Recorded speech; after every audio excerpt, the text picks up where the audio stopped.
সম্মানিত নেতৃবৃন্দ, আপনারা বক্তব্য শোনার জন্য দীর্ঘ সময় ধরে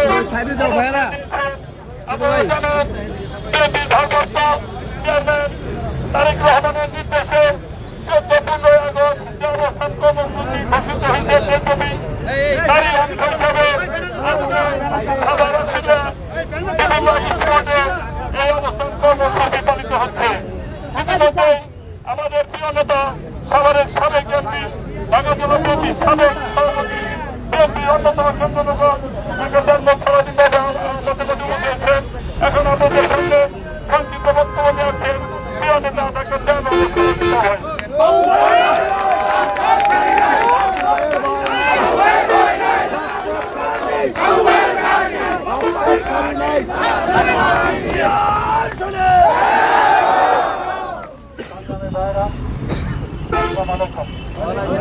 আপনারা জানেন সামনে থেকে ক্লিয়ার করো ভাইয়া, চাপো তোমরা চাপো। অংশ হিসাবে আজকে আমরা এখানে এসেছি। আমরা চাই যে 5ই আগস্ট নতুন করে যে আমরা গণতন্ত্র ফিরে পেলাম, নতুন করে নিজের সবার স্বাধীন হল, যাদের ত্যাগ তিতিক্ষা রক্তের বিনিময় আজকে এই নতুন দেশকে আমরা পেয়েছি। এই শিক্ষার্থী ভাই বোনদের প্রতি আমার কৃতজ্ঞতা শ্রদ্ধা জানাই। যারা শহীদ হয়েছেন তাদের বিধি আত্মার মাগফিরাত কামনা করছি। অনেকে এখনো চিকিৎসকের অবস্থা হাসপাতালে আছেন, বাড়িতে আছেন। আমাদের সকলের ইনশাআল্লাহ করে স্বাভাবিক কাজকর্ম ফিরে যাবেন। আপনারা জানেন সরকার জাতীয় শহীদ দিবস 15 আগস্ট যেটা 15 বছর পালন করেছে সেটা বাতিল করেছে। আওয়ামী লীগের নেতা কর্মীরা পরে আর ঢাকায় তাদের জেলা চান্দাদের টেলিফোনে নির্দেশ দিচ্ছে, তোমরা এলাকায় গিয়ে বিশৃঙ্খলা করো, হিন্দুদেরকে হুমকি দাও, খ্রিস্টানদের হুমকি দাও, তাদের মন্দির গির্জা এগুলা ভাঙার জন্য হুমকি দাও, ডাকাত বলে গুজব ছড়িয়ে দাও। কিন্তু এইসব করে কিন্তু কোনো কাজ হয় নাই। কোথাও কিন্তু কোনো মন্দির গির্জা ভাঙা হয় নাই, কোথাও কোনো ডাকাতি খবর এই সাবা আসলে আমরা জানি না। ফলে যারা পারে আছেন তাদেরকে সাবধান করে দিতে চাই যে এইসব চক্রান্ত করে আবার নতুন করে আপনারা ক্ষমতা আসার যে ধান্দা করতেছেন, এটা কিন্তু এই জনগণ কোনোদিন মাইনা নেবে না।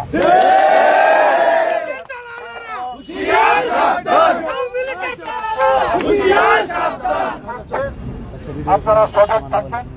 আমরা আপনাদেরকে সাথে নিয়ে এই আন্দোলন সংগ্রাম করলে যেহেতু এই সরকারের বিদায় হয়েছে, ইনশাল্লাহ জনগণ জেগে উঠেছে। আপনাদের কিন্তু এই জনগণ এত সহজে মাইনা নেবে না। ফলে আছেন, শান্তিতে থাকেন। এলাকায় আসতে আবার নতুন করে কোনো বিশৃঙ্খলা করলে কাউকে ছাড়া হবে না। অনেকে চুপে চাপে রিয়াজুপুরা যারা এলাকায় থাকার চিন্তা করতেছেন তাদের ব্যাপারে হুঁশিয়ারি উচ্চারণ করতে চাই। আমাদের নেতা কর্মীরা খেয়াল রাখবেন, নেতা যারা চাঁদাবাজি করছে, জনগণকে অত্যাচার করছে, আমাদেরকে বাসা দেখায় দিছে, পুলিশ টিভির কাছে তথ্য দিছে, তাদেরকে মাফ করার প্রয়োজন নাই। তাদের প্রচলিত নিয়মেই তাদের বিচার হবে। আপনারা দেখেন নাই শেখ হাসিনা পালিয়ে যাওয়ার পরে এই তো 3-4টা মামলা হয়ে গেছে, আরো মামলা কিন্তু প্রস্তুত হচ্ছে, শত মামলা হবে। তাদের পুলিশ যারা বড় বড় কর্মকর্তা যাদের পরিকল্পনা করে বিএনপিকে ধ্বংস করতে চাইছিল, এমপি মন্ত্রীরা আজকে দেখেন এক একজন এক এক জায়গা থেকে তাকে খুঁজে খুঁজে বের করা হয়েছে। তারি তাইটা ভাবছেন জনগণ সবাইকে চিনে আপনাদের চেহারা দেখতে দেখতে তারা আপনাদের কোথায় বিল আছে এটাও জানে যেখানে থাকেন দর্শক পানির নিচে থাকলে আপনি একটু বের করবেন সেখানে থাকা ভালো পুলিশটা আপনার বন্ধু এদের সাথে মিলেমিশে জেলের ভিতর থাকে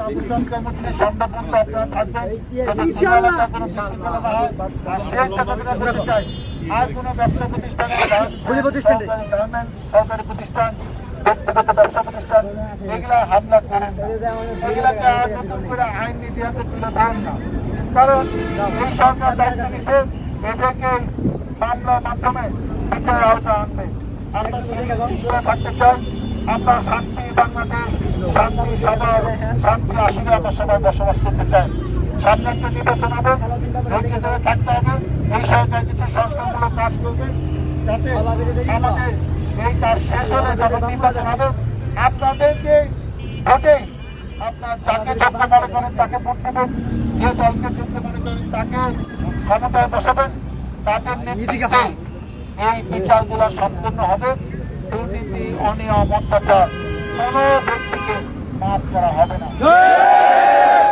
আপনারা কালকে অনেক লোক ছিলেন আমার কালকে সারাদিনে 18টা প্রোগ্রাম ছিল আমি আসতে পারি নাই সেই জন্য দুঃখ প্রকাশ করছি আপনারা দেখেন আগামীতে আরো বড় জায়গায় যেখানে হাজার হাজার লোক থাকবে সেই পরিসরে আজকে এই যে পিয়ারি ভাই এই যে জাহাঙ্গীর এই যে কাশেম আরো অনেক নেতা বক্তৃতা দিতে পারলো না সেই জায়গায় আপনাদের বক্তব্য শুনবো এদের বক্তব্য শুনবো আমিও বক্তব্য দিব আপনাদের পাশে যেন আগামীতে জনগণের ম্যান্ডেট নিয়ে কাজ করা সেবা করা তৌফিক পাই মহান আল্লাহ তাআলা আমাকে সেই সুযোগ দেন আল্লাহ হাফেজ বাংলাদেশ বাবু ভাই